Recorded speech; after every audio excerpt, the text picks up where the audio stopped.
Kalos, créateur de vêtements, bijoux et accessoires français. Soutenez l'artisanat patriote et offrez un cadeau qui a du sens sur kalos-france.com. Kalos présente Sud Radio, Berkov dans tous ses états. Nous sommes en guerre. Le pouvoir en Algérie n'est pas ce que l'on croit. Où est Boualem Sansal? L'inquiétude règne après la disparition de l'écrivain algérien de 75 ans. C'est un pouvoir très intelligent. Une dictature intelligente. Une dictature, comme vous y allez. On n'est pas une dictature, regardez Boualem Sansal. Il n'arrête pas de nous égratigner, de machin, il vit en Algérie tranquillement. Allez le voir. Une dictature, c'est quand les gens sont communistes, déjà. Ça se radicalise de plus en plus, ça devient de plus en plus fou, de plus en plus bête. Ils ont froid, avec des chapeaux gris et des chaussures à fermeture éclair. Tout le beau temps anti-algérien et accessoirement pro-sioniste de Paris s'est levé comme un seul homme. C'est pire que tout ce que nous avons connu. Est-ce que vous êtes senti parfois en danger en Algérie? On ne ressent pas le danger. Et puis jusqu'au jour où ça se produit. Et là, la sidération. Nous sommes en guerre. Nous sommes en guerre, et oui, ça continue.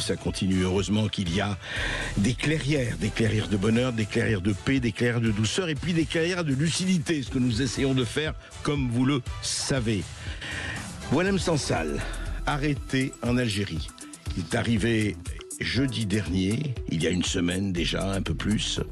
Et puis, on est sans nouvelles de lui. Alors, voilà, ce qu'on sait, simplement que il est arrêté, donc en prix. Alors, selon un journaliste, Abdou Semar, journaliste algérien, Boualem Sansal serait placé sous mandat de dépôt et incarcéré à la prison de Koléa, mis en examen pour 3 chefs d'accusation passibles de peine de mort, atteinte à l'unité nationale, à l'intégrité territoriale et complot contre l'autorité de l'État. Voilà, Boualem Sansal, vous connaissez ce grand écrivain. Il a écrit des bouquins formidables. Le dernier, c'est Parlons-nous encore français. C'est sur la langue française. Il est franco-algérien. Il a acquis la nationalité française il y a 1 an. Et voilà. Et les gens se mobilisent d'un côté comme de l'autre. D'un côté, des prix Nobel de littérature comme Annie Ernaux, Jean-Marie Leclésio, Orhan Pamuk et Wole Soyinka. Plusieurs écrivains, dont Salman Rushdie et Roberto Saviano, ont demandé la libération immédiate de l'écrivain Boualem Sansal. Et puis beaucoup d'autres à l'Académie française, et puis les pétitions qui sortent un peu partout. Mais il n'y a pas que ça. Il y a aussi les gens qui disent « Ah non, mais quelque part, ah non, on n'a pas envie qu'il soit en prison. Mais peut-être qu'il l'a cherché, peut-être qu'il l'a cherché. » On va parler de tout cela, on va parler longuement de tout cela, qui nous intéresse évidemment au premier chef. Mais d'abord, on va écouter Boualem Sansal lui-même. Nous l'avons reçu à 2 reprises dans La culture dans tous les états avec Céline Alonso, il y a 1 an et puis il y a quelques semaines. Nous l'avions reçu et écoutez ce qu'il disait par rapport à son statut en Algérie et aux risques qu'il pouvait prendre. Écoutez Boualem Sansal. Le pouvoir en Algérie n'est pas ce que l'on croit. Première étape, il cherche à récupérer. C'est un pouvoir très intelligent, une dictature intelligente. Il cherche à récupérer, souvent à l'insu de... Oui. C'est mon cas. C'est-à-dire qu'il cherche à vous récupérer, par exemple, vous voilà. Non, c'est à chaque fois qu'on les accuse d'être des dictateurs, mais enfin, on n'est pas une dictature, regardez Boualem Sansal. Il n'arrête pas de nous égratigner, de machin, il vit en Algérie tranquillement, allez le voir. Oui, il est à Boubendest, tout va voilà, bien. Donc voilà, il récupère, et ça... les services psychologiques de l'armée est très très intelligents. Ils ont développé des mécanismes, mais pas seulement à l'intérieur de l'Algérie, mais partout. Parmi les journalistes, beaucoup, avec les cadeaux évidemment qu'on offre, et les soirées qu'on organise à droite à gauche, ce que font très bien les Qataris et les Saoudiens, offrir des montres, des cadeaux et des beaux voyages, etc. Des voyages, etc. Ce que fait très bien aussi le Maroc en invitant des journalistes, des intellectuels dans les palaces, en prenant tout en charge. Et oui, mais ces dernières années, vous avez pris des positions tranchées sur l'intégrisme islamique. Est-ce que vous êtes senti parfois en danger en Algérie? Franchement, vous y vivez au quotidien. Oui. Ouais.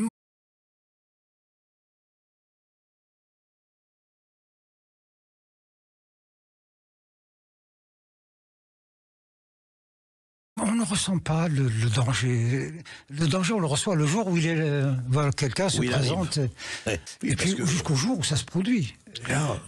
La sidération. Jusqu'au jour où ça se produit. Voilà, on va en parler longuement. C'était Boualem Sansal que vous venez d'entendre.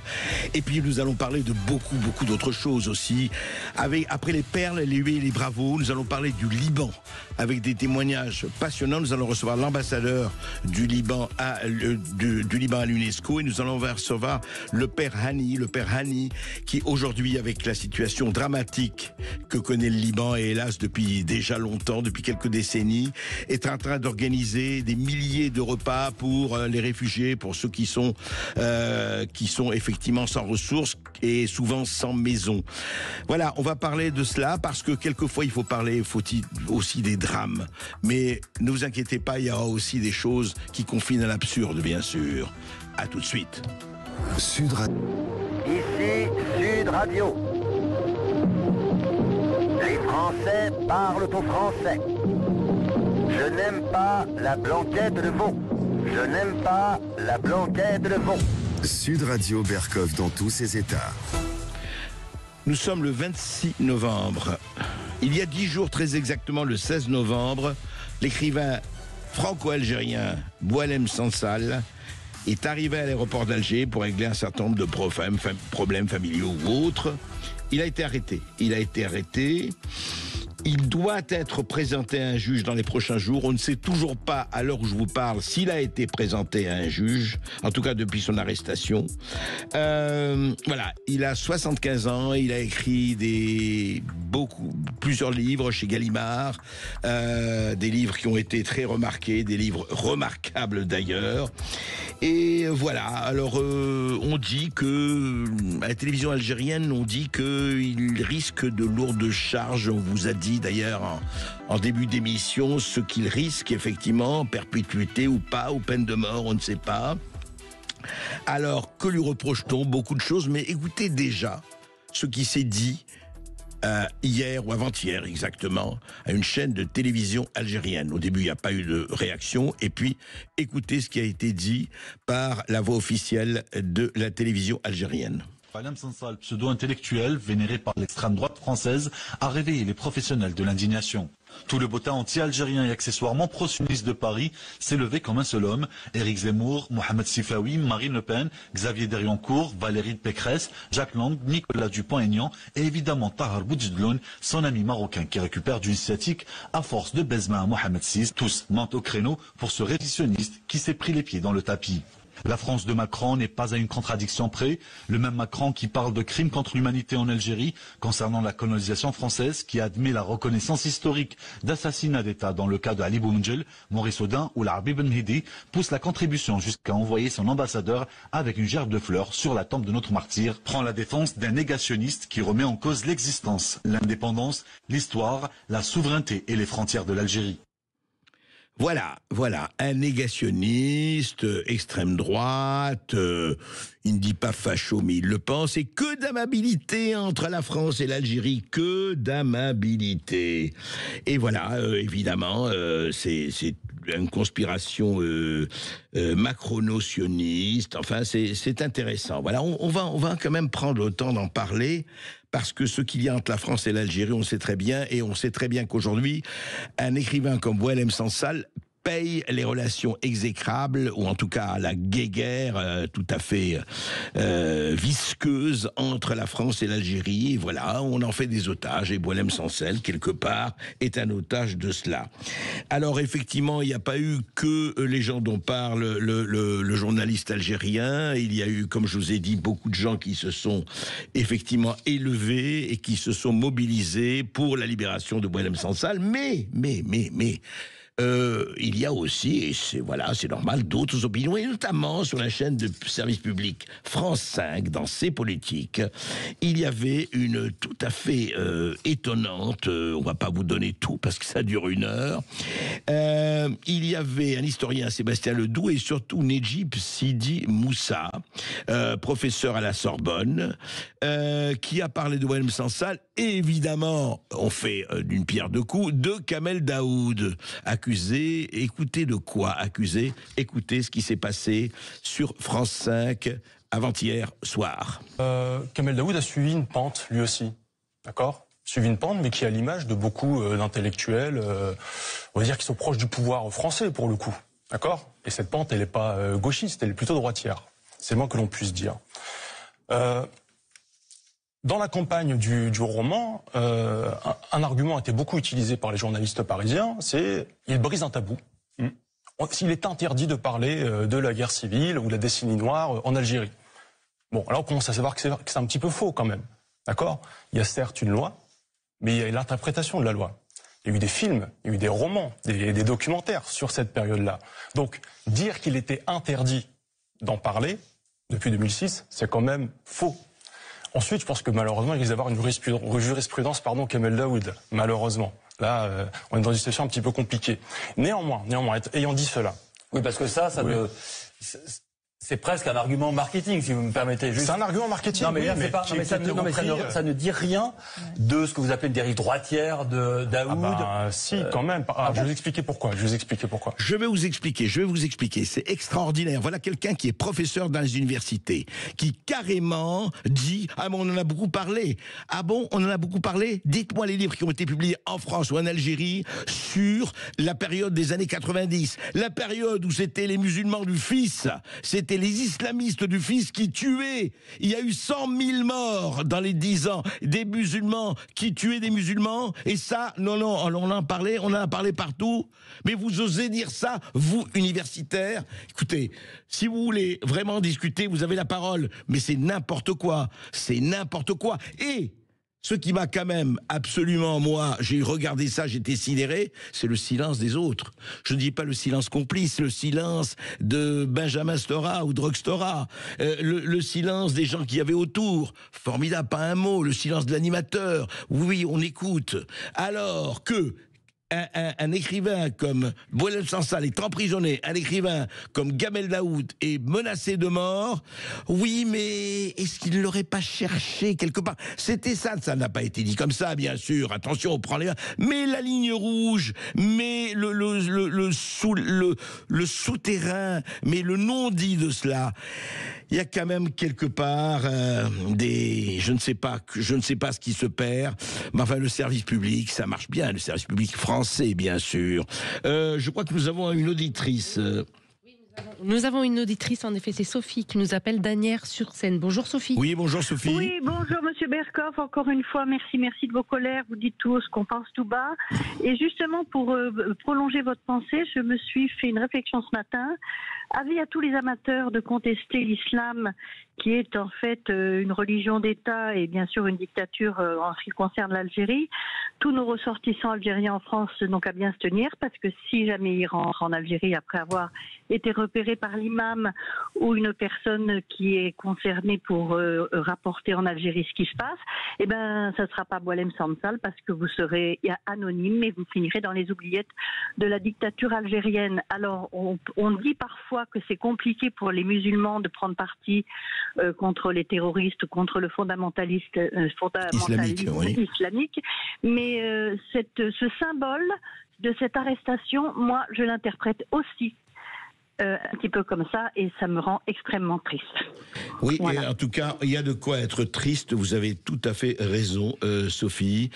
Encore une fois, ne confondons pas l'islam et l'islamisme, je ne le confonds pas et je ne le confondrai jamais, mais qu'on laisse faire ces radicaux, pour des raisons politiques évidentes et pour des raisons de calcul politique évident, faire de la liberté une espèce de gadget, c'est assez grave. D'autant plus, je voudrais quand même dire cela, c'est qu'il ne faut pas oublier, absolument pas oublier, que les Algériens ont ça vraiment il faut le rappeler, les Algériens ont des privilèges avec l'accord de 68 en France qui sont remarquables et remarqués.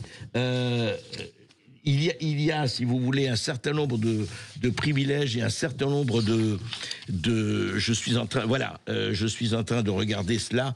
Je vais vous dire, par exemple, 68 en France et en son économie, accord qui n'a jamais été, qui a été contesté par certains, mais qui n'a jamais été effectivement retoqué, jamais. Alors c'est très simple, hein. accord relatif à la circulation, à l'emploi et au séjour en France des ressortissants algériens de leur famille. Et c'est très bien d'accueillir et c'est très bien de recevoir. C'est pas le problème. Simplement, contrairement aux autres étrangers, pourquoi deux poids et deux mesures? Un Algérien n'a pas besoin de visa pour un séjour de plus de 3 mois, mais doit demander un certificat de résidence valable 1 an, que ce soit pour des raisons privées, familiales, d'études ou professionnelles. De plus, cet accord uniquement concernant les Algériens facilite l'accès à un titre de séjour de 10 ans. Les Algériens peuvent en faire la demande après seulement 3 ans de résidence en France, contre 5 ans pour les autres ressortissants soumis au droit commun. Voilà. Il y a un certain nombre de statuts, donc de particularités, effectivement. Aucun autre ressortissant étranger ne bénéficie de tels avantages. C'est ce que disait Édouard Philippe, le maire du Havre, et puis tout le monde. Eh bien, pour le moment, on dit oui, on va voir, mais attention, on touche pas. Parce que pourquoi? Parce que les critiques algériens disent tout de suite fantasme d'extrême droite, évidemment, projet raciste, mais voyons, ou encore islamophobe, évidemment. Mais pourquoi l'Algérie alors? Pourquoi pas la Tunisie? Pourquoi pas le Maroc? Pourquoi pas l'Arabie Saoudite? Pourquoi pas d'autres pays? Puisque vous dites islamophobe? Ah non, c'est réservé à l'Algérie parce qu'il y a eu les relations que l'on connaît entre l'Algérie et la France. C'est vraiment intéressant. On va continuer à en parler après cette petite pause. Et vous pouvez... Les portes du pénitencier bientôt vont se fermer.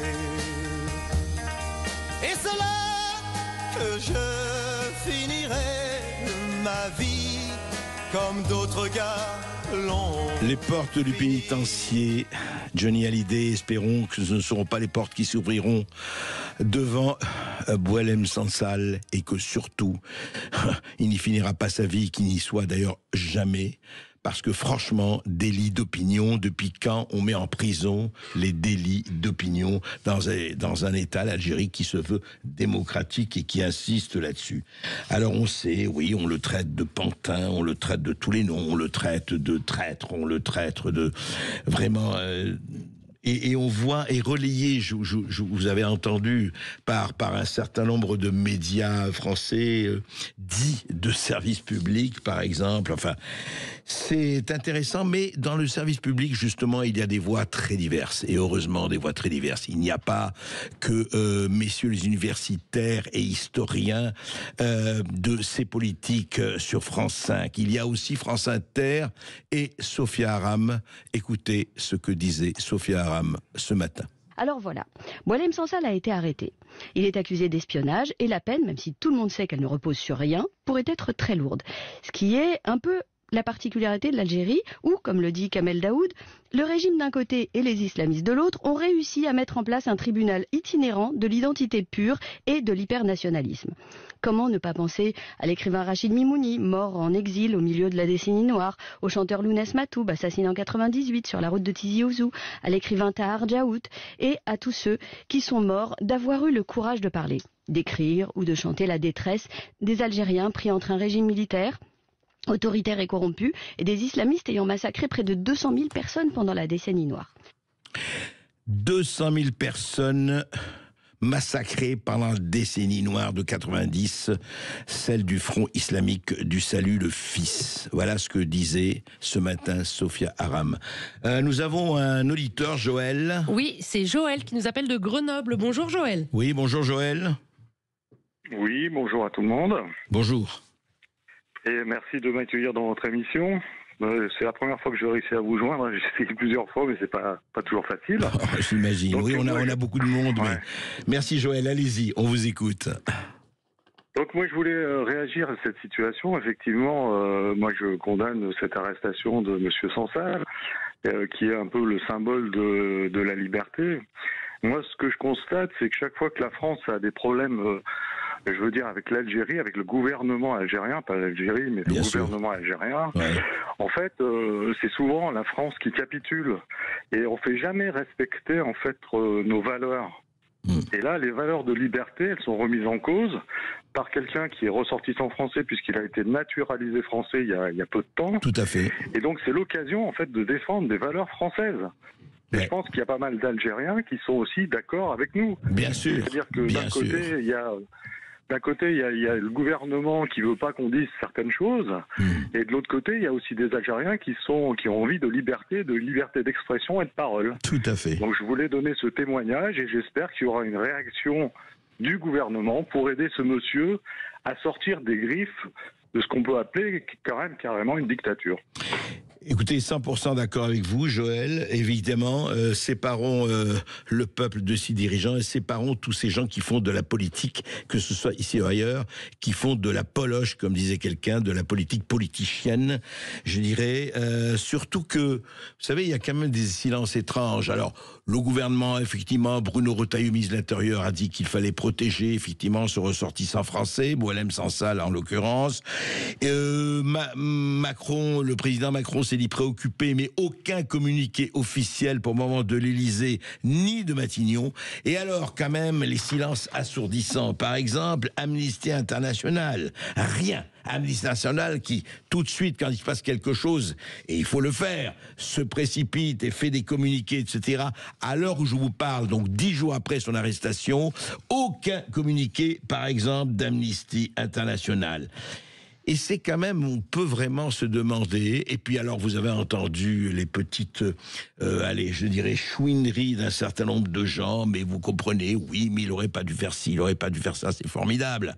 On dit liberté, égalité, fraternité, mais enlevons liberté du fronton de nos institutions et de nos mairies et ailleurs. Enfin, il faut savoir de quoi on parle quand même à un moment donné, et comme vous le dites très bien, Joël, est-ce qu'à chaque fois, il faut se plier, il faut se prosterner, il faut ramper, et il faut surtout ne pas montrer, et ouais, par exemple, cet accord avec l'Algérie, ok, cet accord absolument unique, dont aucun pays étranger ne bénéficie par rapport aux conditions d'entrée en France, de séjour. Très bien. Très bien, mais enfin, qu'il y ait un équilibre, au moins, ça me paraît pas difficile. Et on va encore entendre, si vous voulez, Boualem Sansal, que nous avions reçu aussi à Culture dans tous les États avec Céline Alonso, il y a, 3 semaines, un mois, un peu plus d'un mois. On l'avait reçu, il a sorti ce livre magnifique sur la langue française, qui est son dernier livre que je vous incite à lire, comme tous les autres livres de Boualem Sansal d'ailleurs. Et on a parlé évidemment de ce qui se passe en Algérie aussi à un moment donné. Écoutez ce qu'a à dire Boualem Sansal, c'était il y a 1 mois et demi sur l'antenne de Sud Radio. Boualem Sansal, vous vivez entre la France et l'Algérie, et au printemps dernier, vous avez décidé de prendre la nationalité française. Oui. Qu'est-ce qui vous a poussé à faire ce choix? Racontez-nous. Mais c'est que tout simplement, je suis né français, j'ai toujours vécu dans ce cadre-là, donc voilà. Donc il fallait régulariser la situation. Pourquoi? C'est parce que tant que je croyais que l'Algérie continuait sur cette ligne, voilà, donc on garde le français, la francophonie. Et on développe des relations sympathiques avec l'espace francophone d'une manière générale, la France en particulier. Donc je croyais à cela. Peu importe que je vive ici ou là-bas, c'est pareil. Mais là, mon pays, est parti dans une toute autre direction. Là on est... Vous avez toujours autant d'ennemis en Algérie? Vous avez toujours autant d'ennemis en Algérie? Oui, des ennemis professionnels. Hein. Ils se sont fait une profession de me... Mais quand vous dites ça part dans une autre direction. Ça part, déjà l'islamisation qui a atteint des niveaux, je veux dire, l'islamisation, à la limite, moi j'ai rien contre, hein. Mais ça se radicalise de plus en plus, ça devient de plus en plus fou, de plus en plus bête. La dictature en ce moment n'a jamais atteint... c'est pire que tout ce que nous avons connu. Vous citez dans votre livre... C'est fini à un moment donné, il faut faire le bilan. Ouais. Voilà, à un moment donné, dit Boualem Sansal, il faut faire le bilan. Cet étau qui se passe entre un pouvoir politique et un pouvoir, je dirais, intégriste. Qu'est-ce qui se passe? L'Algérie est un pays fabuleux. Moi, j'y suis allé à 2 ou 3 reprises. C'est un pays formidable. C'est un pays avec une nature incroyable, avec des gens tout à fait que vous pouvez fréquenter, qui sont magnifiques, qui sont et qu'on fréquente avec plaisir. Et puis il y a ça. Et puis il y a cette espèce de vraiment de comment dire, de pouvoir autoritaire, de bureaucratie qui consiste à dire allez, Boualem Sansal, allez, on va en faire un bon petit otage, on va l'utiliser et puis on va marchander comme d'habitude. Voilà, libérer Boualem Sansal, ça me paraît la moindre des choses, mais franchement, arrêtez cette hypocrisie et de notre côté en France, arrêtez cette espèce de, comment dirais-je, de ce tartufferie de ces gens qui se lavent les mains. Et vous savez pourquoi ? Ils pensent qu'ils ont les mains propres. En vérité, ils n'ont pas de mains. Et vous pouvez continuer à réagir ou à poser votre question en appelant au 0826 300 300. Tout de suite, André Berkoff revient avec ses perles, ses huées et ses bravos. Eh bien, encore une fois, l'Angleterre. Et oui, vous savez, le général de Gaulle avait dit « L'Angleterre, je la veux nue ». En démentant évidemment ses propos, c'était ironique. Mais là, est-ce que l'Angleterre, on la veut bête ? Est-ce qu'on la veut glauque ? Est-ce qu'on la veut censure ? Eh bien, je vais vous dire, je vous en ai parlé déjà dans Berkoff, dans tous ces états. Ce qui se passe maintenant, si vous mettez une opinion sur Facebook ou sur Twitter, vous risquez la visite de la police, dans la perfide Albion. Eh bien, je vais vous dire, ça va beaucoup plus loin maintenant. Voilà, il y a un programme qui s'appelle Prevent, empêcher en anglais, Prevent. C'était initialement mis sur pied pour contrer la radicalisation islamique. Mais évidemment, on n'allait pas s'arrêter ça, Prevent. Alors on s'occupe de quoi ? Eh bien attention, il faut éviter évidemment les discours de haine. Il faut éviter les discours discriminants. Il faut éviter les discours patriarcaux, suprémacistes blancs, etc. Et on arrive à quoi ? Écoutez-moi bien, Prevent. Voilà. L'unité de recherche d'information et de communication de Prevent a publié une liste de comportements radicaux qui constitueraient autant de signaux faibles. Écoutez-moi bien, vous êtes assis, vous êtes tranquille, ou en voiture, ou ailleurs, vous nous écoutez.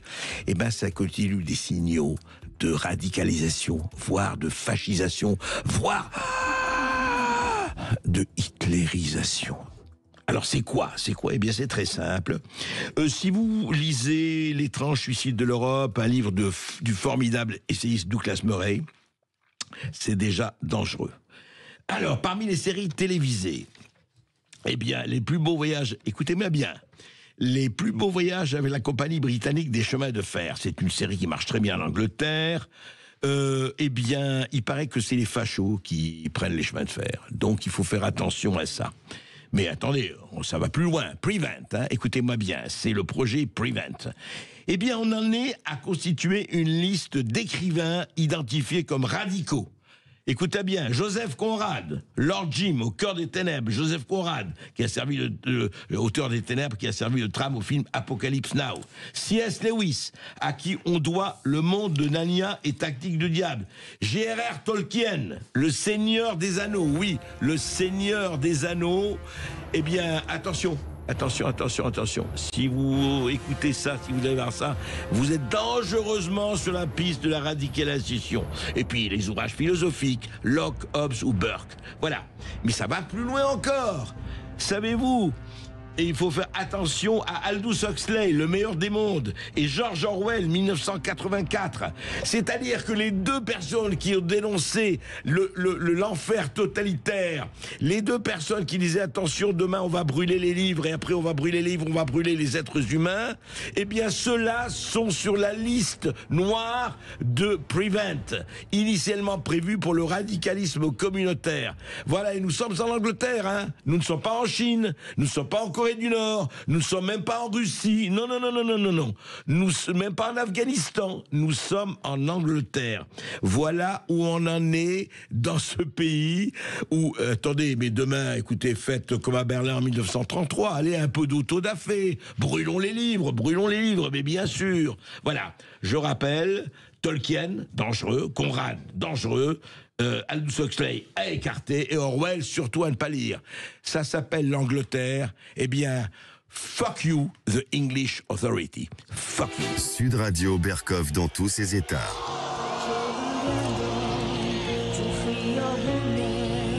خوشه خشم من و تو تشنه بارون حق ما کم نیست زانوی غم نیست قلب ما که دور از chanté par une grande artiste iranienne, le Bella Ciao, le grand hymne révolutionnaire d'Italie, en version iranienne, bien sûr. Et alors voilà, c'est intéressant de retrouver une fois de plus nos grands camarades des députés insoumis. Voilà ce qu'écrit le Canard enchaîné. Les députés insoumis communistes et écologistes, ont empêché l'inscription à l'ordre du jour de l'Assemblée d'une résolution de la députée Ensemble pour la République, EPR, Constance Le Grip. Alors, cette résolution visait à condamner l'oppression et la terreur imposées aux femmes iraniennes et réaffirmer leur liberté absolue. Une proposition transpartisane bloquée, vous m'entendez bien, bloquée en conférence des présidents. Insoumis et communistes ont voté contre, les écologistes se sont abstenus. Les mêmes qui, avec Mathilde Panot, demandaient le 5 novembre, la libération d'une jeune étudiante iranienne arrêtée et libérée depuis, ont voté contre la résolution, dit-on, dans les rangs de PR, dénonçant le double discours d'une partie de la gauche. Et vraiment, on se pose des questions de la doctoresse Jekyll et Mr Hyde. Eh bien, l'association de femmes Azadi a fait un communiqué, un twist, elle a dit ceci. Si vous cherchez les ennemis des femmes iraniennes en France, lisez cette tribune du Canard enchaîné. Les LFI et le PC ont voté contre. LFI et le PC ont piétiné le sang des Iraniens et des Iraniens. Ils ont aussi saboté une avancée majeure pour la protection de la France contre la montée de l'intégrisme en empêchant l'Assemblée nationale de voter pour le classement du corps des gardiens de la révolution islamique sur la liste des terroristes. Mathilde Panot, qu'on ne vous revoit jamais tenir une conférence de presse en soutien aux Iraniennes. N'utilisez plus jamais notre cause pour faire oublier la pourriture de votre parti pro-islamisme et anti-laïcité. Nous vous méprisons. C'est ce que le communiqué des associations femmes Azadi, publié dans JDD de dimanche dernier. Et c'est vrai qu'on peut se poser beaucoup de questions. Comment peut-on vraiment ne pas appuyer les femmes iraniennes, et comment peut-on bloquer ce genre de communiqué, sauf à avoir des arrière-pensées? Mais évidemment, il n'y a pas d'arrière-pensée, ni à LFI, ni au PC, ni ailleurs. Arrière-pensée électoraliste? Mais non, il n'y a que des esprits absolument tordus qui peuvent dire ça, n'est-ce pas? Sud Radio Berkov dans tous ses états. Temps des cathédrales, le monde est entré dans un nouveau millénaire. L'homme a voulu monter vers des étoiles. Notre-Dame, et oui, ça y est.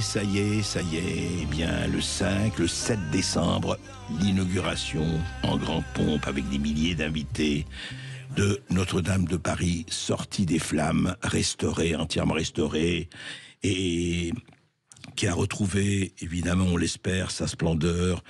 On sait tout. Alors, évidemment, il ne faut pas parler des causes de l'incendie. Hein, non. Si vous osez dire que ce n'est pas un accident, vous êtes évidemment un complotiste, un sulfureux. On ne sait toujours pas. Mais écoutez, disons que c'est un accident, que c'est un incendie terrible, que ça a été un drame atroce. Et passons, et puisque maintenant ça revient, alors vous vous rappelez qu'il y a eu la polémique des vitraux. Effectivement, Emmanuel Macron, le président de la République, avait commandé à des artistes modernes des vitraux, et d'autres voulaient les vitraux de Viollet-le-Duc. Alors on verra à l'inauguration quels vitraux seront là. Est-ce que ce sont les vitraux de Viollet-le-Duc? D'ailleurs, vous savez, il y avait d'ailleurs des vitraux il y a eu la querelle des vitraux.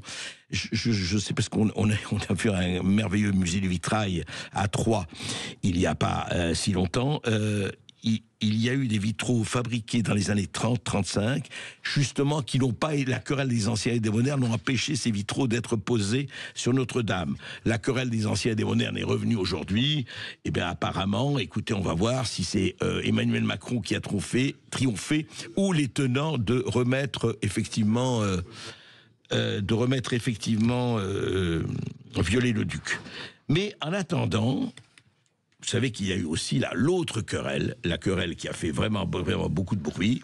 C'est la querelle de la présence d'Emmanuel Macron à l'intérieur de Notre-Dame. Or, ce qui ne s'est jamais fait, c'est-à-dire que le pouvoir politique, il n'y a jamais eu un discours à l'intérieur de Notre-Dame. Même De Gaulle, quand il est arrivé à la libération de Paris en août 1944, il a parlé à l'extérieur.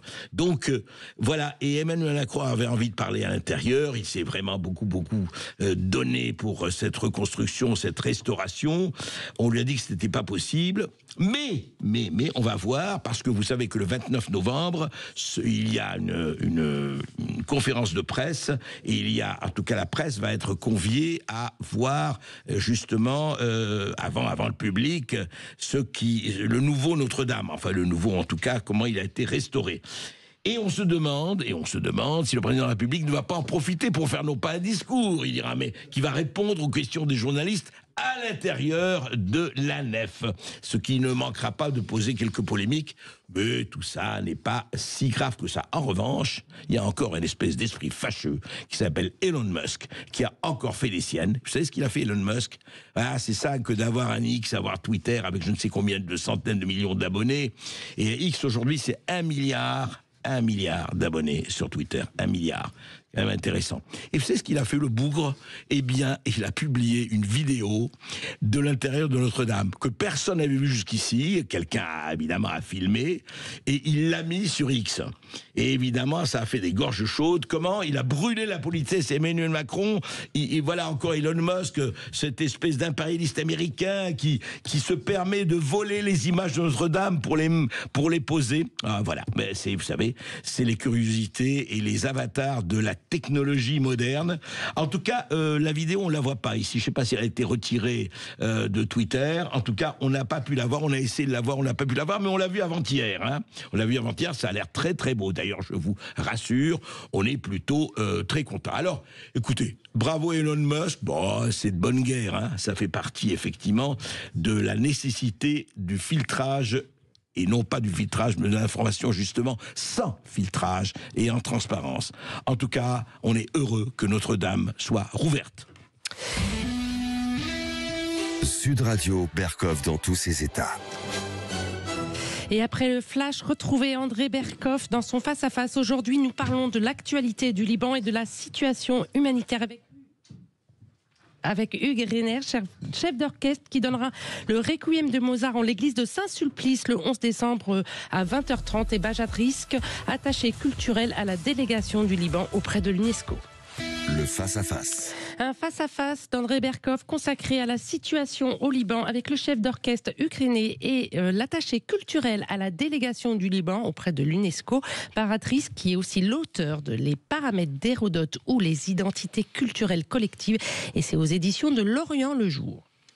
Et je suis très heureux d'accueillir effectivement Bajat Risk et Hugues Reiner. Et puis nous allons accueillir le père Hani Taouk qui lui est à Beyrouth. Parce qu'on ne parle pas assez du Liban, parce que le Liban est un pays fabuleux. Je vais pas parler de moi, mais j'y suis né, j'y ai grandi, et je dois beaucoup au Liban.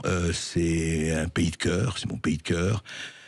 Et qui a été, je dois dire, on va pas faire de la politique ici, on va parler surtout et d'humanitaire et d'aide, parce que c'est le plus important. Et c'est un pays qu'il faut dire que depuis pratiquement 50 ans, il est victime de la guerre des autres. On se bat sur le dos du Liban, on règle ses comptes sur le dos du Liban, que ce soit des grandes puissances, des puissances moyennes et autres.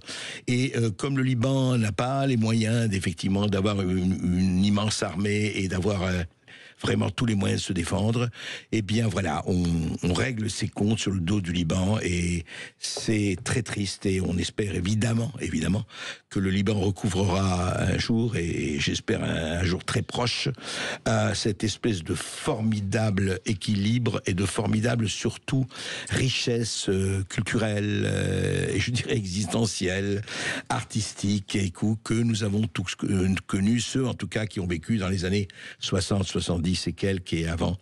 Et même après, voilà, parce que je veux dire, je finis sur moi. Je dis simplement que je suis retourné très souvent au Liban.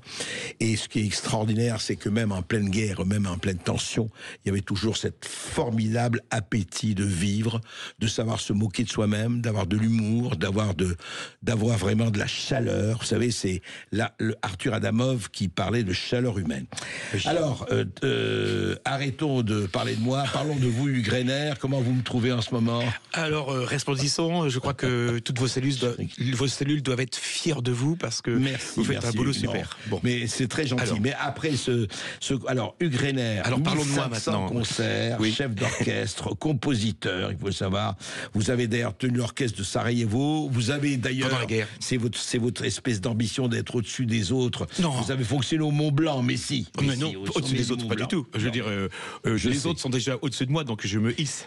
Alors, je dis simplement, et on va en parler, vous allez présenter le 11 décembre prochain, à l'église Saint-Sulpice à Paris, le Requiem de Mozart, et qui est fait, je le dis, pour aider les déplacés du Liban, les enfants du Liban, et c'est au nom de l'association Pour la paix avec les chrétiens d'Orient. Agir pour la paix avec les chrétiens d'Orient, voilà, dont le président est François. Voilà, et donc écoutez, pour tous ceux qui sont à Paris, pour tous ceux qui visitent Paris en décembre, allez-y, ça va être, il y aura 400 choristes, ça va être des ténors, il y aura des chanteurs, ça va être très très très très très beau. Il faut remercier d'ailleurs, pardon de vous couper, il faut remercier chaque choriste, ils sont 400, et la cinquantaine d'instrumentistes. Il faut remercier les 4 solistes, dont Joachim Bresson, qui est un ténor fidèle à toutes ces causes.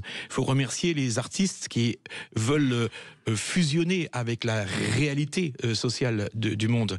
Et il faut remercier évidemment Sud Radio, il faut remercier vos auditeurs, parce que j'aimerais passer de 1000 places à 2000 places. Et on peut réserver directement, soit à la FNAC, soit venir directement. Il faut en parler 11 décembre, voilà, avec obsession. Voilà. Nuit et jour. C'est passé. C'est vrai que c'est passé. Dire, dans leur nuit, on fera des messages subliminaux, ne vous inquiétez pas. C'est vrai. Bajatrisk, merci d'être avec nous, merci d'être venu. Alors, je rappelle que vous êtes attaché culturel de l'ambassade du Liban à l'UNESCO. Vous êtes auteur, vous avez écrit plusieurs livres, donc le pluralisme culturel, la pluralité culturelle. Mais je voudrais un peu qu'on parle justement du Liban d'aujourd'hui, qui est... Alors, on ne va pas expliquer, je crois que tout le monde sait ce qui se passe entre la Syrie, entre Israël, Gaza, etc. On en parle tout le temps, et en ce moment même, le Liban est bombardé, et il y a vraiment des immeubles, des gens des morts, il y a des gens qui sont exilés, qui quittent le sud pour aller dans le nord. Comment est la situation aujourd'hui? Comment on la vit? Comment les gens la vivent? La situation est certainement très difficile. Il y a une très grande tension et une grande pression sur les populations civiles et une grande terreur.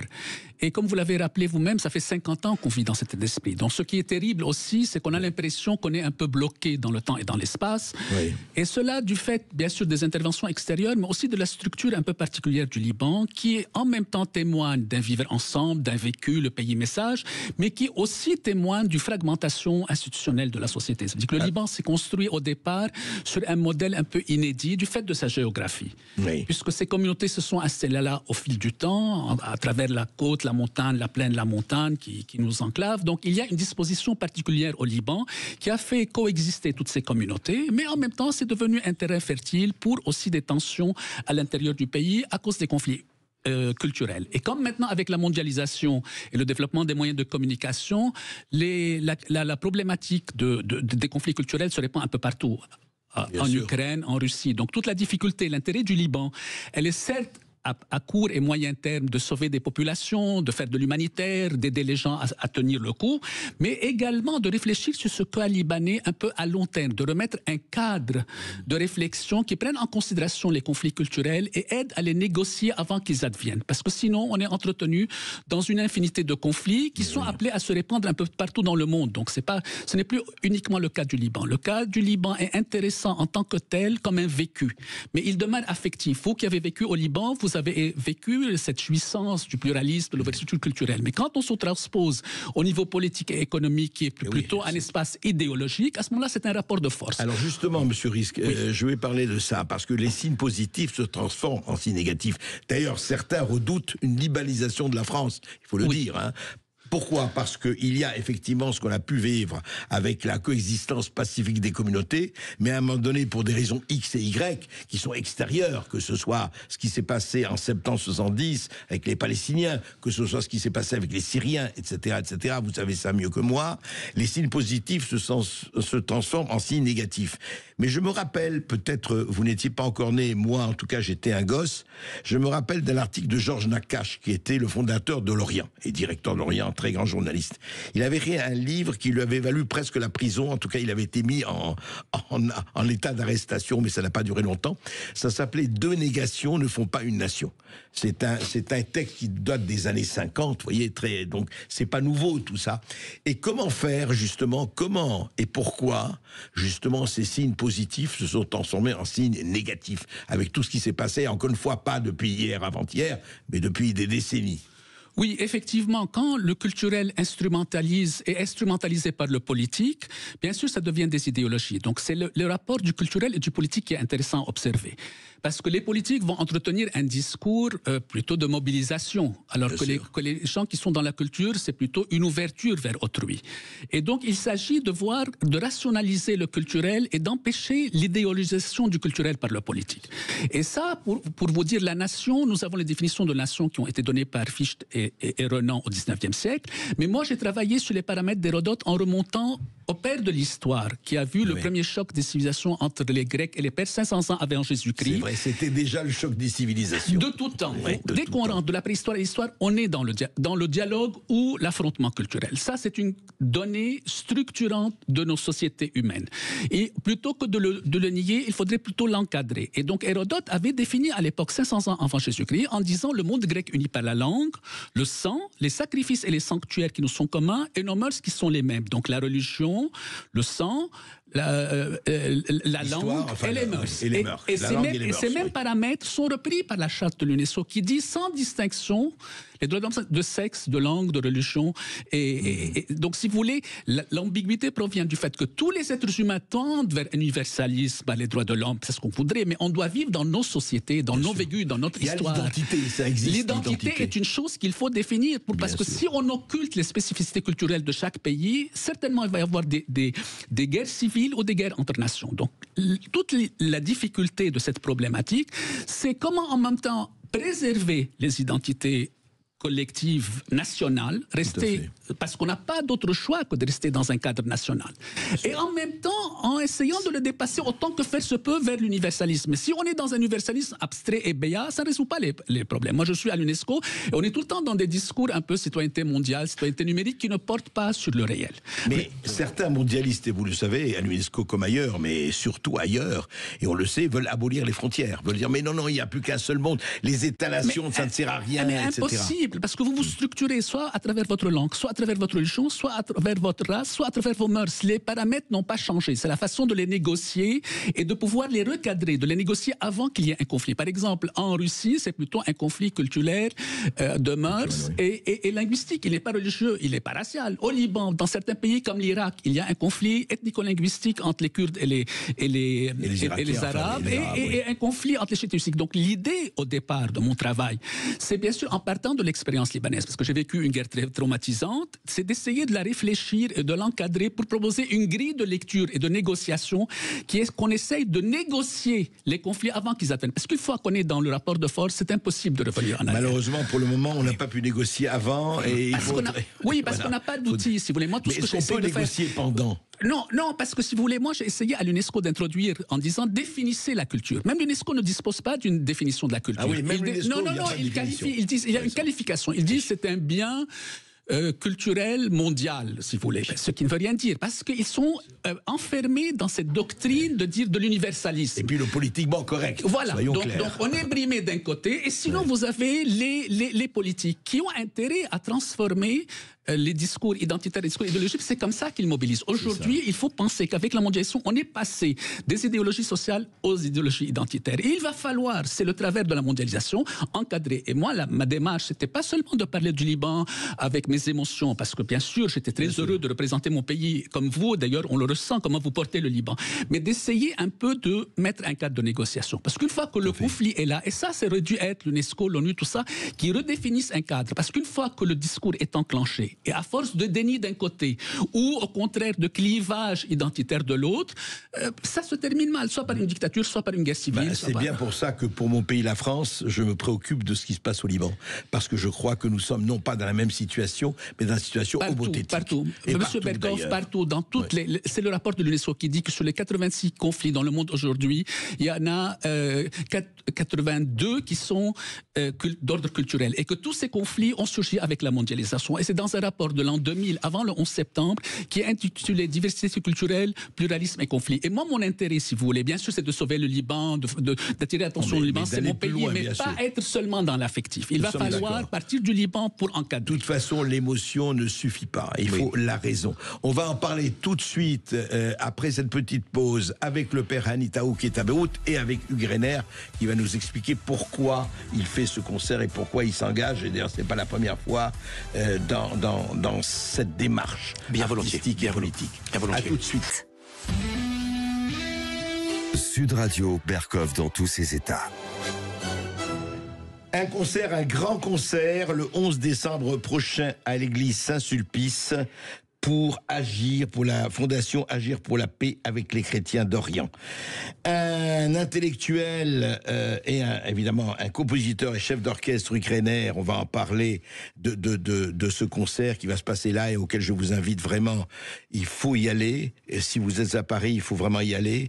Et puis un intellectuel, Bajat Rizk, qui nous rappelle effectivement que tout cela date de Hérodote et bien avant le choc des civilisations, c'est 2000 à 3000 ans. Hein. Il ne faut pas l'oublier, ce n'est pas... Et on ne corrigera pas les tares d'aujourd'hui avec les émotions et avec la liberté des émotions. Il faut aussi la raison et ça joue. Et puis quelqu'un qui se bat au Liban, le père Hani Taouk. Bonjour mon père.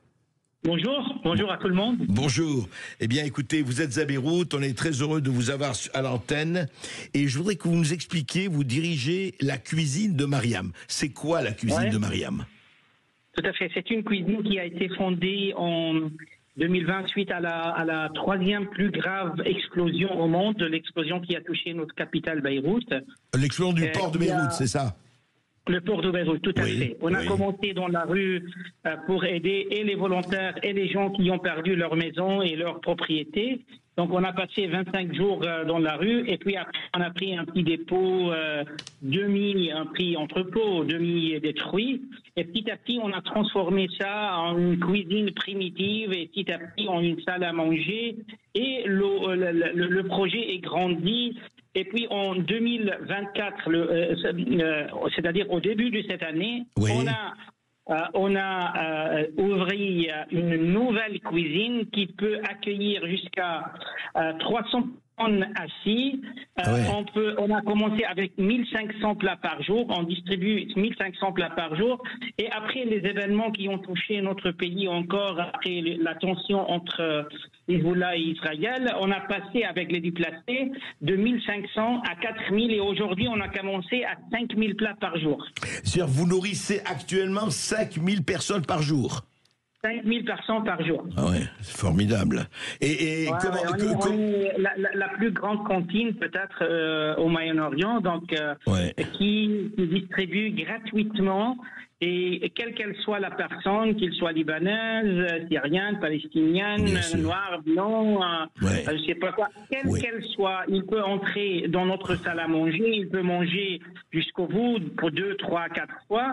Il peut prendre avec lui à sa maison dans une marmite ou bien dans un grand récipient pour manger avec sa famille encore. Et on a des plats fermés, des barquettes qu'on les ferme très bien pour les transporter aux maisons d'accueil ou bien ce qu'on appelle les centres d'accueil aujourd'hui, les centres d'abri. Oui, et alors dites-moi, mais oui, et effectivement, c'est formidable de faire ça parce que on sait dans quel état effectivement un certain nombre des milliers de gens sont. Vous dites sans aucune discrimination, sans aucune différenciation. Mais comment vous faites? Caractérise notre cuisine. Oui. Et comment vous faites, Père Hani Taouk, comment vous faites pour comment vous financez cela? Comment ça se passe? C'est les dons? C'est quoi?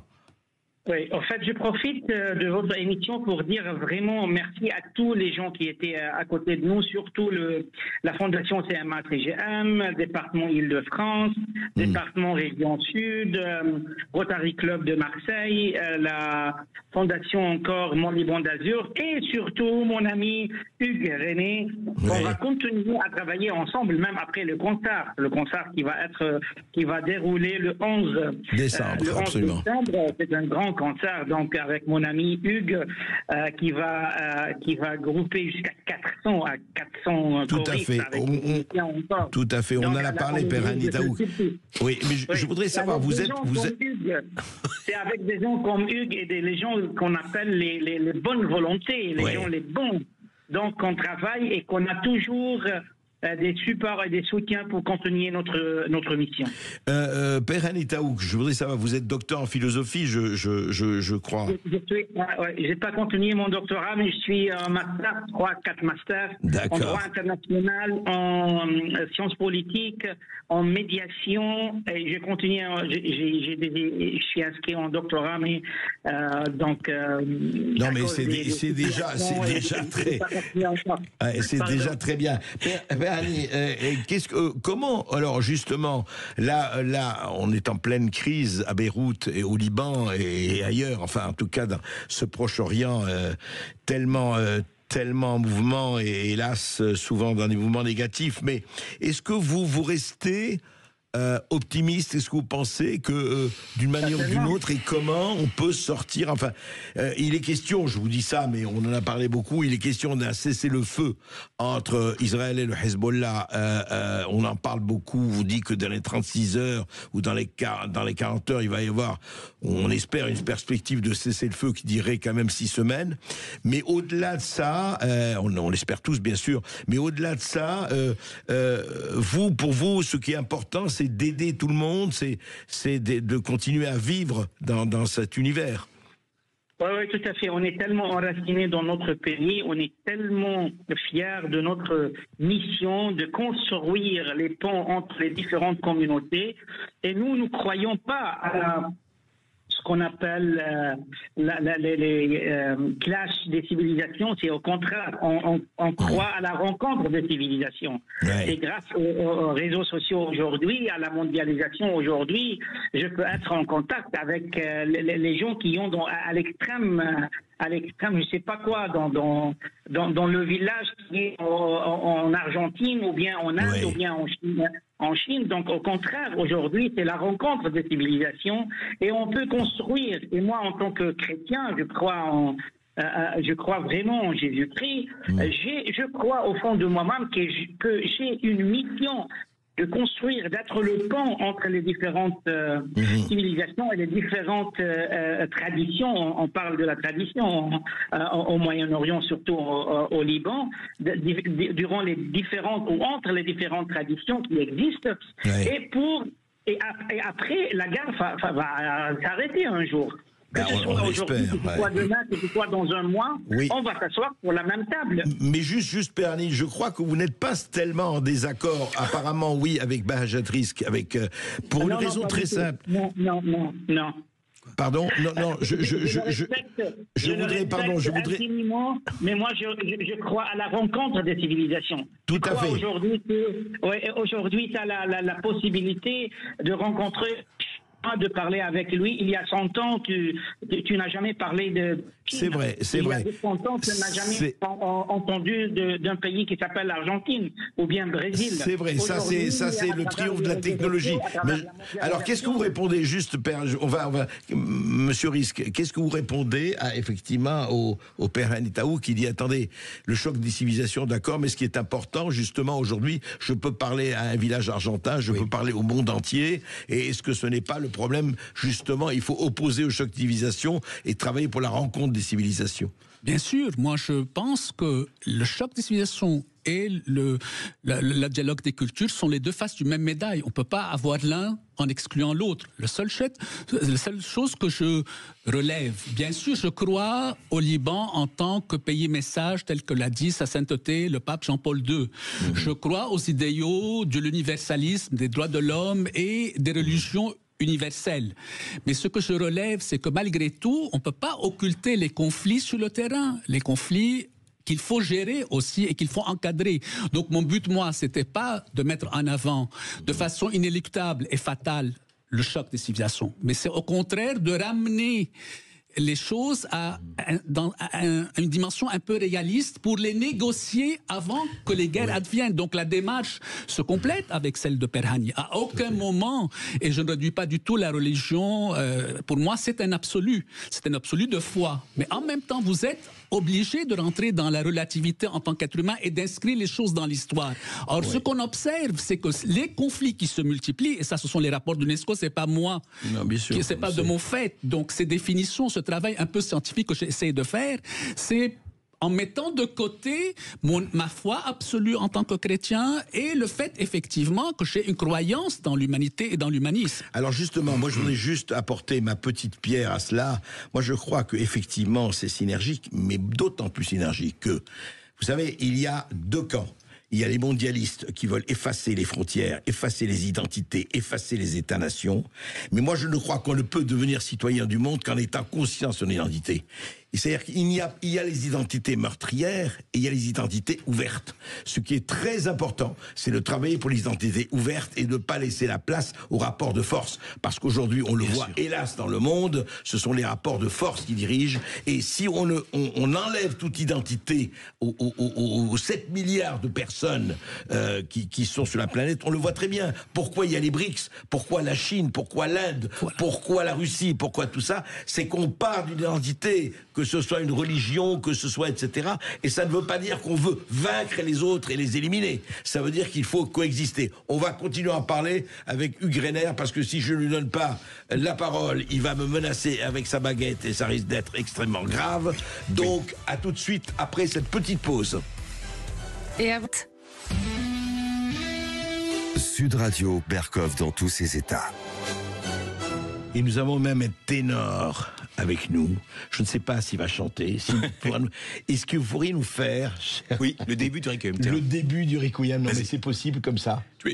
Tu sais, après la basse, quand on fait... Tuba mirum spargensonum. Et je chante, moi. Et toi, qu'est-ce que tu fais après? Mars opebitet natura. Pas mal. Formidable, le Requiem de Mozart, voyons là en direct, en plateau, sur Sud Radio, dans Berkov, dans tous ses états. Hugues Reiner, 1500 concerts en tant que chef d'orchestre, compositeur ici, il faut le dire. Vous avez travaillé dans toutes les capitales du monde, même à l'ombre de Claude Monet, il faut le dire aussi, sans aller plus loin, mais quand même. Non, on va pas dire que j'habite à Giverny, il faut non, parce faut que pas le dire. pour raison de sécurité, c'est pas la peine. Alors pourquoi ce Requiem de Mozart, pourquoi vous êtes engagé avec Agir pour la paix avec les chrétiens d'Orient? Alors, d'abord, je mets pas sur le bout, si vous voulez, je suis chrétien. Mon père est juif, ma mère était catholique et mon éducation était protestante. Très œcuménique. Oui, je suis un petit-fils d'Auschwitz. Mes grands-parents ont été déportés. Et ma tante, qui a 15 ans, a été déportée. Elle s'appelait Cécile, elle venait de se convertir au christianisme. Donc quelque part, j'ai envie d'accepter cet héritage. Et c'est pour ça que je me suis engagé auprès de Agir pour la paix avec les chrétiens d'Orient.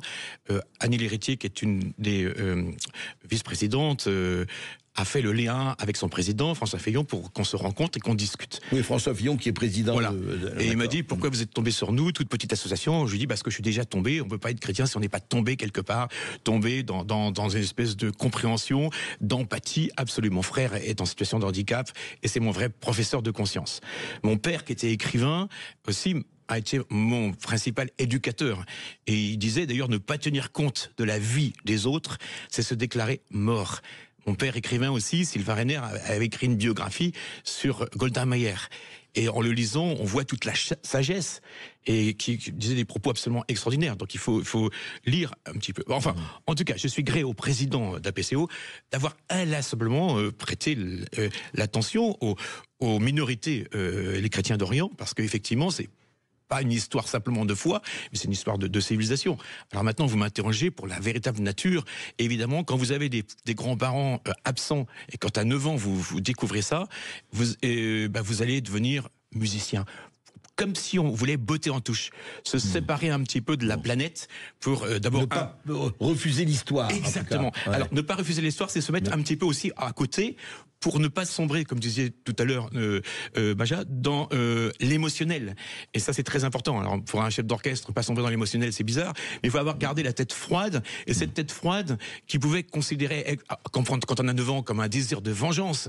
Je veux dire, vous avez assassiné mes grands-parents et ma tante, et du coup, pour les anniversaires, nada, rien du tout, on n'a plus rien. Donc, de cette poisse, j'en ai fait quelque chose de tenace, c'est-à-dire on va dire résilience. Hein. Mon ami Boris Cyrulnik m'a beaucoup inspiré. Et donc, en fait, l'idée, c'est de dire, mais pourquoi? C'est pas pourquoi il y a des guerres, mais pourquoi on peut les faire? Parce que vous avez tout à fait raison. On trouvera toujours des raisons culturelles, tout. Et il a bien raison, Bacha, d'avoir dit que la plupart sont des conflits culturels. Mais on peut, c'est très bon le conflit. Mais l'imbécilité absolue, l'infantilisation, c'est de faire le jeu des marchands d'armes et des petits jeux interactifs où on tue, t'es mort, je l'ai baisé, je l'ai tué. Enfin, tout ça, c'est grotesque, c'est l'infantilisation. Donc, passer, à mon avis, évidemment, d'une civilisation où les guerres, on peut rien faire, c'est l'homme pour l'homme est un loup, à un outil qui est l'ONU. Pourquoi l'ONU remplit pas sa mission? Voilà la principale des interpellations que je fais aujourd'hui. Parce qu'aujourd'hui, on ne peut pas dire qu'elle l'a remplie. Hein. Mais il ne s'agit pas simplement de s'indigner, comme Stéphane Hessel le disait. Il s'agit, et après il a dit engagez-vous, mais il ne s'agit pas simplement de s'engager. Il s'agit de créer le focus sur et se concentrer pas sur t'es dans quel camp toi, t'es dans quel camp, ah toi t'es dans l'autre, on n'est plus amis. C'est se dire finalement, ok, les conflits, ça existe, ça fait partie de la nature humaine, c'est fantastique le conflit, la conflictualité qui ne doit pas être refoulée, comme l'a dit si bien Baja, mais au contraire, observer, analyser, identifier, et par contre s'occuper de cet instrument qui est magnifique, qui n'est pas une mondialisation, qui n'est pas le gouvernement du monde des psychopathes de là-bas, c'est simplement s'intéresser à ce sujet. Alors on a parlé des Nations Unies comme une espèce de beauté comme culturelle, c'est très beau, mais il faut s'intéresser au peuple. C'est les peuples qui sont les principales victimes des guerres. Alors, 1 million de morts en Ukraine, n'en parlons pas. Enfin, c'est tout le temps. Il y a plus de morts depuis 1945 que pendant la Seconde Guerre mondiale. Donc, l'outil onusien doit être soit réparé, soit remplacé. Alors, on pourrait dire les peuples unis. Alors, c'est ce que je disais. Alors pendant 30 ans, j'ai étudié. Pendant 30 ans. Et je me suis servi de la musique. D'abord, pour me calmer, pour m'assagir, pour m'ennoblir, parce que fréquenter Beethoven, Bach, Mozart, Gustave Mahler, Chopin, ça vous nourrit l'âme et ça vous fortifie les biceps. C'est pour ça que j'ai été après à Sarajevo pendant la guerre, pour reconstruire l'orchestre sous les snipers, pour pas en avoir peur, mais plutôt regarder dans les yeux et dire, mais maintenant, qu'est-ce qu'il faut? Eh bien, d'abord s'intéresser, interpeller. Pourquoi l'ONU ne remplit pas sa fonction? Mais pas avec idéologie. Mais qu'est-ce que la musique apporte à ça? Parce que c'est très bien, c'est merveilleux. Concert, Mozart et tout ça. Je te réponds direct. Pardon, on se tutoie, on se voit, on s'en fout. Bon, de toute façon, il y a trop de guerre pour se vous voyez. Nous dans le toit pendant que le vous n'y est pas. Oui, exactement. Très beau. Et ce que je disais, c'est que qu'est-ce qu'apporte la musique? La musique classique va créer une espèce de tempête émotionnelle, mais aussi un désir d'avoir d'autres désirs. Je fais référence à Albert Camus, si tu me permets. S'il y a beaucoup d'hommes aujourd'hui, de femmes et d'hommes, qui dans le secret de leur cœur maudissent la violence et la tuerie, il n'y en a pas beaucoup qui veuillent reconnaître que cela les force à reconsidérer leurs pensées ou leurs actions. Le ronron qu'on peut avoir. Ou ceux qui voudront faire cet effort, cependant, pour ceux qui voudront faire cet effort, ils trouveront une espérance raisonnable et la règle d'une action. Changer sa pensée. Donc, si on parle de l'ONU, l'interpellation, dire qu'est-ce qu'on pourrait fabriquer. Alors, j'ai écrit un manifeste avec les anciens secrétaires généraux de l'ONU, comme ils étaient 20 ans à la retraite, ils risquaient plus rien de leur carrière, mais ils ont été anonymes, ils m'ont enseigné. Maurice Bertrand, le chef du corps commun d'inspection de l'ONU, ancien conseiller de Mendès France. Tout ça, c'est un travail de base. Et le siège de cette nouvelle ONU sera à Beyrouth, capitale aujourd'hui de la souffrance, capitale d'espoir, capitale des victoires, contre toutes, il a dit si bien, toutes les guerres. Quand on s'occupe, par exemple, comment vous avez appelé cette nouvelle ONU? C'est parce que d'abord, c'est pas une nouvelle, ça sera à côté parce qu'il faut pas les gêner, ces grands fonctionnaires. Ils sont tellement mignons. Alors, puis ils sont bien payés. Non mais pas d'animosité, ils sont bien payés parce que peut-être qu'ils l'ont mérité. Le sujet, il est pas de faire une confrontation, surtout quand on parle de guerre. Qu'est-ce que vous voulez faire précisément, concrètement? Je te dis, en fait, l'Organisation des Nations Unies, c'est une chose, c'est les Nations Unies. Ok, c'est leur travail. Après, tu as l'Organisation des Peuples Unis, qui n'aiment pas la guerre. Mon père disait, pas s'intéresser. Donc vous faites une organisation des peuples unis, non? On va pas. À côté. C'est tout ça, parce que c'est pas contre. À côté, puis après on verra. Comme dans les Jeux Olympiques, la compétition, qui gagne? Alors la Palme d'Or, ça sera sans doute. Alors c'est un travail complètement utopique, on est bien d'accord. Et puis on peut nous traiter. Mais on s'en fout. Vous êtes dans l'utopie. Son confrère, il s'appelait comment il s'appelle? Jean-Luc S de France Inter, de Radio France. Il m'a dit c'est complètement utopique, mais je sens que Rainer il est un petit peu nerveux. Moi, c'est mes grands-parents, ils sont morts. À cause de l'utopie d'aujourd'hui peut être la réalité de demain, on peut en tout cas l'espérer, et en tout cas il faut travailler là-dessus. Henri Bergson, un dernier mot, je te coupe pas, c'est pas mon genre. Oui, pas trop de citations. Ah non, l'avenir ne sera pas ce qui va arriver, mais ce que nous allons en faire. Bien sûr. C'est court, Henri Bergson. Absolument. Alors. Non, et j'adore rire avec Bergson aussi. Parce qu'il a fait un très beau bouquin sur le rire. Revenons à ça. Donc, encore une fois, je répète, le concert du 11 décembre. D'ailleurs, encore une fois, vous savez que nous sommes sur YouTube, nous sommes sur tous les réseaux sociaux, nous allons être rediffusés, évidemment cette émission va être rediffusée, donc elle va écouter, et nous avons plusieurs centaines de milliers de personnes qui nous écoutent sur les réseaux sociaux. 20h30, parce qu'on n'a jamais dit l'heure. 20h30. 20h30, absolument. Merci. 20h30. 11 décembre, 20h30, église Saint-Sulpice. Voilà, ce sera une autre inauguration que Notre-Dame, ce sera une très belle ouverture. Béatrice, je voulais demander maintenant, et c'est vrai que la musique, enfin c'est l'absolu dans la musique, mais vous savez très bien que dès qu'on quitte l'art, dès qu'on quitte quel que soit l'art, que ce soit la musique, la littérature, la peinture, c'est l'absolu. C'est l'absolu parce qu'il n'y a pas de discussion là-dessus. En revanche, en politique, c'est le relatif. Il n'y a pas d'absolu en politique. Sinon, on dirait que oui, Hitler, c'est l'absolu. Mussolini, c'est l'absolu. Pol Pot, c'est l'absolu. Et on voit ce que ça donne. Mais comment faire pour que revenir sur Terre, ça dépend, vous croyez, du facteur humain ou de quoi? Justement, vous parlez de votre cas, et ça, vous l'avez très bien défini. Mais qui peut l'incarner? Moi, je vais vous dire, dans ma démarche, j'ai posé une problématique qui est de recréer un cadre référentiel qui prend en considération la référence au père de l'histoire d'un point de vue d'anthropologie politique et la définition des Nations Unies sans distinction, les droits de l'homme sans distinction de race, de sexe, de langue, de religion. Au-delà de ça, c'est aux décideurs politiques de prendre conscience qu'ils doivent garder un équilibre entre cette dimension à l'universalisme à laquelle nous tendons tous en tant qu'êtres humains et également la responsabilité par rapport à l'héritage qu'ils ont eu et à la culture qu'ils doivent défendre. Vous ne pouvez pas déposséder les peuples de leur culture. Donc toute la question, c'est de pouvoir faire un équilibre entre cette dimension, cette revendication tout à fait légitime de préserver cette culture et de la transmettre à travers des paramètres qui n'ont pas changé, qui sont toujours opérationnels et qui nous structurent la langue, la religion, la race et les mœurs. On ne peut pas y échapper. Mais plutôt que de les utiliser à des fins propres pour enclencher des guerres, avoir du pouvoir et une emprise sur les populations parce que ça touche l'inconscient collectif, plutôt qu'utiliser cet instrument pour toucher l'affectivité et mobiliser, comprendre qu'en même temps, il y a une dimension à l'universel dont nous nous revendiquons tous et qui doit passer par la négociation rationnelle avant le déclenchement des hostilités. Parce qu'une fois que vous passez dans le déclenchement, c'est impossible de rationaliser. On l'a vécu au Liban. On est parti pour quelque chose qu'on n'a pas essayé de résoudre ou qu'on n'a pas pu rationaliser et puis c'est l'irrationnel continue. Si vous voulez, le processus de guerre, c'est quelque chose qui se structure au fur et à mesure. Mais si vous le laissez libre, en roue libre, à un moment donné, vous ne pouvez plus l'arrêter. Donc c'est ce processus qu'il faut essayer d'intercepter.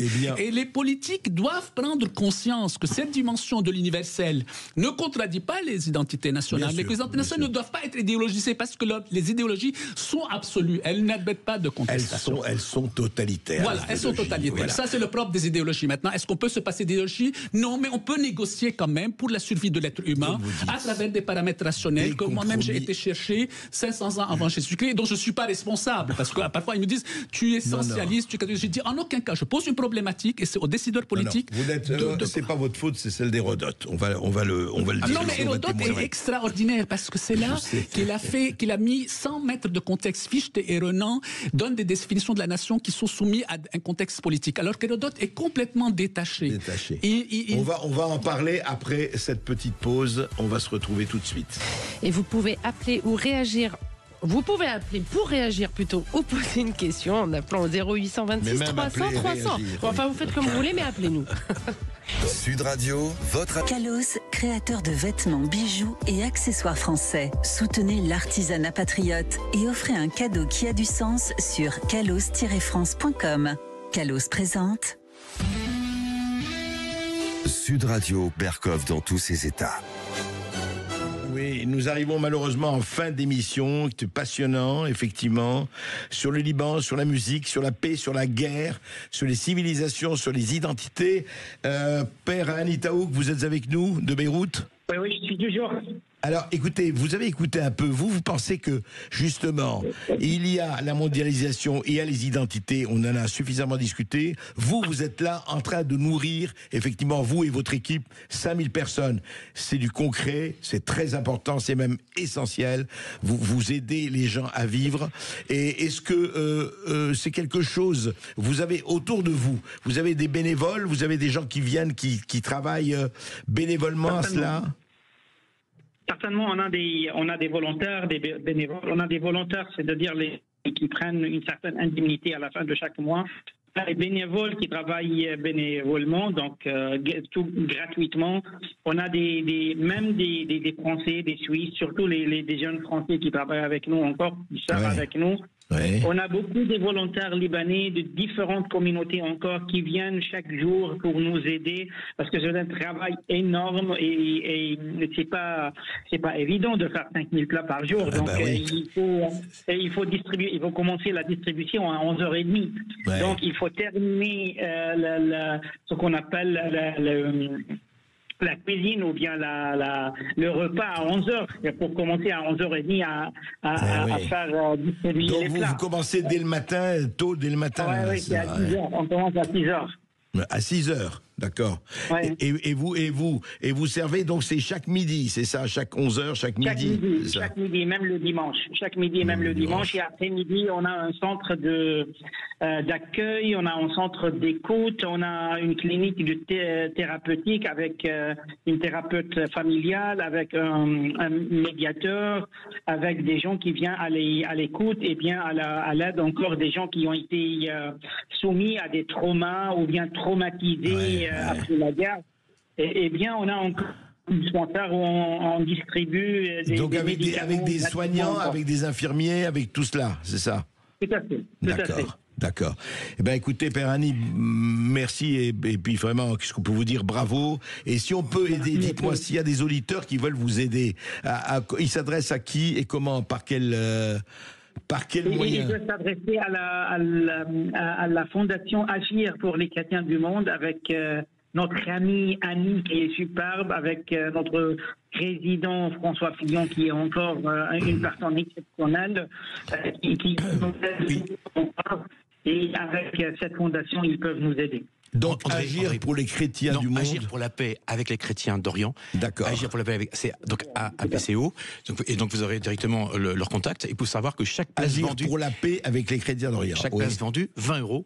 Donc on en a 1000 places, ça fait 20 000 €. Et donc la recette ira mais voilà, c'est ça que je veux dire. Mais oui, parce que c'est pas uniquement un truc sympa, c'est aussi utile. Je voulais savoir, Annie, d'abord ça va je suis content de t'avoir fait l'émission. En un mot, 10 000, 20 000 €, qu'est-ce que ça correspond en termes de cuisine pour toi? Regarde, pour nous, on dépense chaque jour entre 4 000 4 500 euros par jour. D'accord. Donc ça peut être encore pas mal de... Et on peut, avec toutes les donations qu'on reçoit aujourd'hui, ça peut être pas mal, une somme pas mal pour encore peut-être acheter des friandises, acheter payer les générateurs des quartiers, payer les gaz. Donc ça peut nous aider beaucoup. Père Hani, sachez que on va passer le message et il y aura peut-être d'autres personnes, d'autres artistes, etc., qui voudront participer, donner. Donc tout ça est ouvert. Je voudrais remercier Hugues Reiner vraiment pour sa contribution. Je voudrais remercier Bajat Rizk. Vous avez posé les cadres et c'est très important. Et de se dire après tout, peut-être qu'on peut choisir la paix.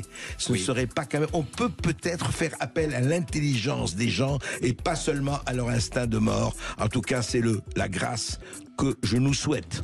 Et on va rappeler tout de même la date et le lieu du concert. Donc c'est le 11 décembre en l'église de Saint-Sulpice à Paris et c'est à 20h30.